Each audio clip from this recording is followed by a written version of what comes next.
Ang araw po muli sa inyong lahat.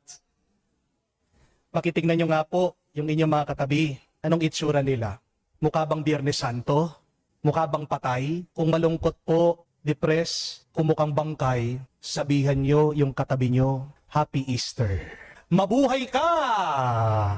Dahil ang ating Diyos ay nabuhay mula sa kamatayan. Amen? Palakpakan po natin ang ating Panginoon, Jesucristo. May dalawa pong salita na ating sinisigaw, pinapahayag at kinakanta sa panahon ng muling pagkabuhay. What are these two words that we exclaim every Easter? One is Alleluia, the second one is glory. But do we really understand these two words? Palagi nating naririnig sa simbahan, maaaring palagi nyo pong kinakanta, sinasabi, Alleluia, luwalhati. Pero naunawaan mo ba talaga ang mga salitang ito? Kasi ang salita na hindi mo alam ang kahulugan, walang kapangyarihan. Words only become powerful if you know their meaning. Amen? Ano pong ibig sabihin ng Alleluia? Alleluia po, galing sa salitang Hebreo. Alleluia. Ang ibig po sabihin nito ay, purihin ang Panginoon. Praise the Lord.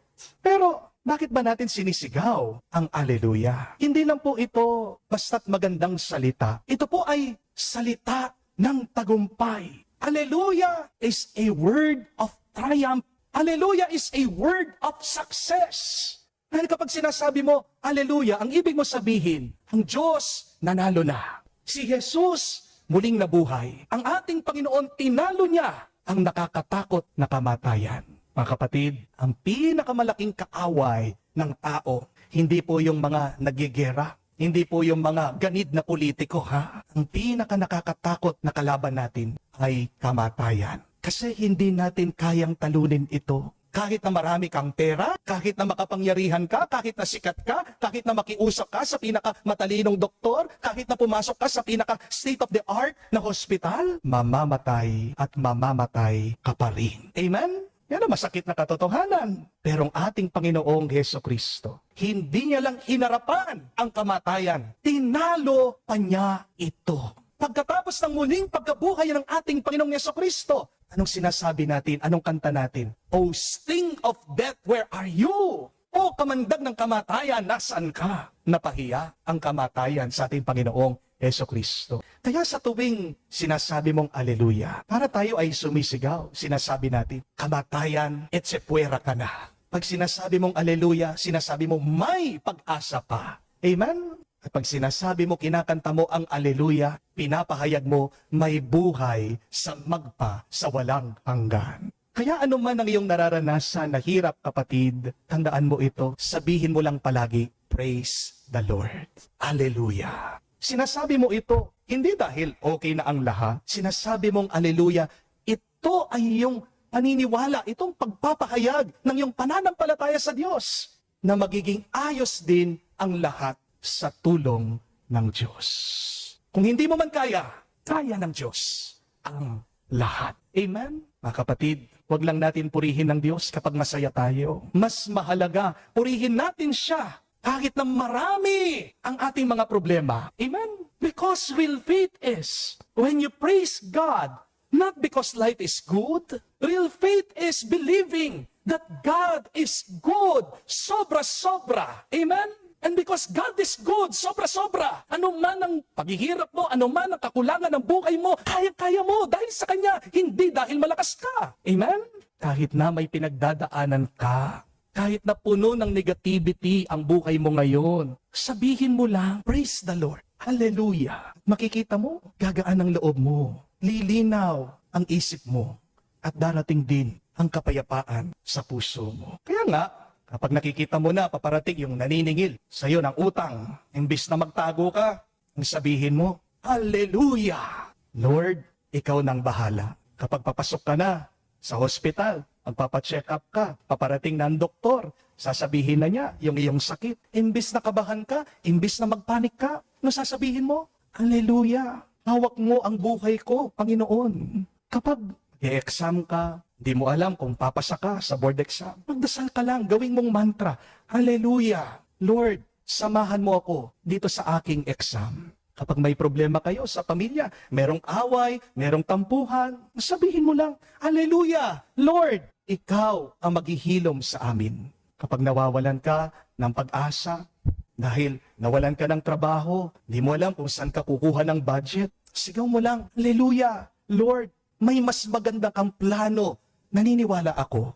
Pag nasaktan ka, iniwan ka, niloko ka, say, Hallelujah, Lord! Alam ko, hindi mo ako iniiwan. Kapag pagod ka na sa buhay, huwag ka mapapagod na manalangin at sabihin, Hallelujah! Ikaw, Panginoon, ang lakas ko. Ang kapatid, tandaan niyo po ito, hindi mo sinasabi ang Hallelujah dahil masaya ka na meron kang problema. Walang taong masaya dahil meron silang problema. Hindi po ba? Pero kaya sinasabi mo ang Hallelujah kasi naniniwala ka na kung tinalo ng Diyos ang kamatayan, ang pinakamalaki at nakakatakot na kalaban ng tao, kayang-kaya din niyang talunin ano man ang mga pagsubok at problema na pinagdadaanan mo. Amen? But the second word that we say, we sing, we exclaim every Easter is glory. Sabihin niyo nga po, glory. Ano po ang kahulugan ng glory o ng luwalhati? Ang glory po, hindi po yan yung parang nandun ka na sa ulap, merong liwanag. Higit pa po dyan ang ibig sabihin ng glory. Hindi po ibig sabihin, pag meron ka ng medalya, meron ka ng pera, maganda na yung bahay mo, yan na yung glory. Hindi po. Kung babasahin niyo po ang Biblia, dito niyo po mauunawaan ang kahulugan ng glory. At ano pong ibig sabihin ng luwalhati at ng glory? It means full expression. Kayo nga po sabihin niyo yun, full expression. Buong pagpapakita, pamumukadkad na ganap. Para mas maunawaan po natin ito, gusto ko pong imagine niyo, isipin niyo ang isang mansanas. Sigurado naman po nakakita na kayo ng mansanas. Hatiin niyo po yung mansanas. Ano po yan nandun sa loob? May buto. Ano pong mas malaki? Yung mansanas o yung buto? Mansanas. Ilan po usually yung buto ng mansanas? Kadalasan po dalawa lang. At pag binuksan niyo po, hinati niyo, makikita niyo po, parang tuldok lang yung buto ng mansanas, maitim. Pero ito po yung nakakamangha, isipin niyo. Paano yung butong yon lumaki, naging malaking mansanas? Yung paglaki ng maliit na buto, naging prutas, naging mansanas. Ang tawag po doon ay hindi lang growth. Ang tawag po doon ay glory, luwalhati. Na ipakita ng maliit na buto kung ano talaga siya. Siya talaga ay isang prutas, isang masarap na mansanas. Yung maliit, bigyan mo lang ng oras, biglang lalaki. At kapag nakita na yung laki, yung tamis, yung ganda, yan ang pinapahayag natin. Glory, luwalhati, ang ganap na pagpapakita. Paano ang kamatayan ni Kristo nagkaroon ng bunga, bagong buhay? Ito ay dahil sa lakas kapangyarihan ng Diyos. At napakita ang kapangyarihan ng Diyos. Ang salita natin dyan, glory, luwalhati. At ito pong mabuting balita. Tandaan niyo po, huwag niyong kakalimutan ito. Ang bawat isa sa atin ay may nakatagong luwalhati at glory. In each and one of us, the seed of glory is planted and God is taking care of that through His blessing, through His love, through His mercy. Ang ganda pong mabuting balita nito, no? Habang ikaw ay dumadaan sa mga pagsubok mo, habang hindi ka sigurado kung ano mangyayari bukas, meron palang nakatagong luwalhati sa akin. At alam niyo po ba, ang demonyo, natatakot siya na malaman natin ang katotohanan yan. Kasi anong ginagawa po ng demonyo sa atin? Pinipigilan niya na lumitaw yung inyong glory, yung inyong luwalhati. The devil prevents us from achieving our full potential. Yan ang ginagawa ng demonyo, kaya tayo'y tinutukso eh. Na sinisiraan ng demonyo ang ating kaisipan, ang ating loob, para hindi lumitaw, mamukadkad yung kabutihan, yung kabanalan na nakatago sa iyo. Kasi minsan, binubulungan tayo ng demonyo, di po ba? Ginagawa mo naman yung makakaya mo. Pero ano naiisip mo? Hindi ko kaya? Wala akong magawa eh. Wala nang pag-asa. Wala akong silbi. Hindi naman ako ganun kagaling eh. Mga kapatid, tanongin niyo ang sarili niyo. Saan nang gagaling yung mga ganyan na boses? Hindi yan galing sa Diyos. Amen? Kasi ang Diyos, kapag nagsasalita, nagpapalakas. Hindi nagpapahina. Ang Diyos, kapag nagsasalita sa iyo, nagbibigay ng pag-asa. Hindi siya nag-aalis ng pag-asa. Amen? Kaya, kung mga boses sa iyong isip galing sa masama, mag-ingat ka. Kasi ayaw ng demonyo na maipakita mo yung galing mo, yung talino mo, yung kabaitan mo, yung pagmamahal mo sa ibang tao. Dahil pag naging mabuti ka, natatalo siya. Amen? So whenever you hear those negative voices in your head, please ignore. Pag nakarinig ka na ng masama sa iyong isip, anong magandang sabihin sa demonyo? Che. Alam ko yung iba sa inyo masungit.